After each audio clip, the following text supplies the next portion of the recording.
Students first year వాళ్ళకి first sem వాళ్ళకి ఒక model paper internal model paper upload చేస్తున్నాను చూడండి. ఇది ఇంటర్నల్ మోడల్ పేపరు. మీకు ఇంటర్నల్ పేపర్ ఇలా వస్తుంది. ఇది జస్ట్ మోడల్ పేపర్ మాత్రమే, సేమ్ యాజ్ ఇట్ ఈజ్ రాదు. సో చూడండి 10 ఇంటూ హాఫ్ మార్క్ 5 మార్క్స్. ఓకేనా, ఇవి 10 వస్తాయి. Choose the correct answers. ఇక్కడే ఆన్సర్ కూడా ఉంటుంది. మీకు మోడల్ పేపర్ కాబట్టి ఉంటుంది. మీరు కాస్త చూసుకొని పేపర్ ఏది ఇస్తారో దాన్ని బట్టి చదువుకోవాల్సి ఉంటుంది. ఇలా 10 ఇస్తారనమాట. 10కి 5 మార్క్స్. ఓకేనా నాన్న.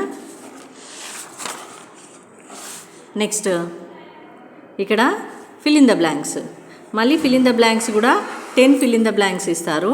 10 ఫిల్ ఇన్ ద బ్లాంక్స్కి హాఫ్ మార్క్ నాన్న. ఓకేనా, ఈచ్ వన్ క్వశ్చన్కి half mark. So total 5 marks. 10 fill in the blanks. Fill in the blank answer కూడా ఇక్కడే ఉంటుంది. మోడల్ పేపర్లో ఇచ్చాము, మీరు చదువుకొని ఎగ్జామ్లో ఎలా ఇస్తారో దాన్ని బట్టి రాయాల్సి ఉంటుంది కరెక్ట్ ఆన్సర్.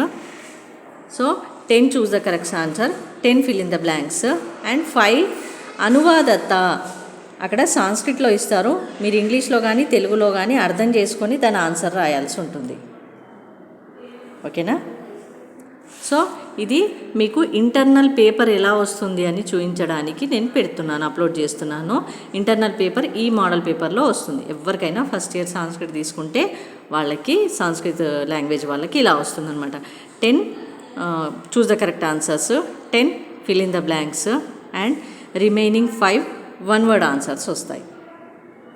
సో ఇలా అయితే మీరు రాయాల్సింది చక్కగా నీట్ హ్యాండ్ రైటింగ్తో చక్కగా రాయాల్సి ఉంటుంది. చూస్ ద కరెక్ట్ ఆన్సర్స్ అవసరం లేదు, అది చక్కగా రాసేస్తారు మీరు.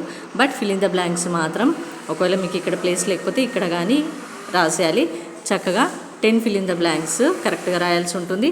అండ్ అనువాదత, ఇక్కడ 1 మార్క్ ఆన్సర్స్ వస్తాయి. సెకండ్ ఇయర్ వాళ్ళకి ఫైనల్ ఇయర్ వాళ్ళకి వస్తాయి, కానీ మీకు అనువాదత ఇచ్చారనమాట. అనువాదం చేసి ట్రాన్స్లేషన్స్ రాయాల్సి ఉంటుంది. ఓకేనా. First year first sem internal model paper.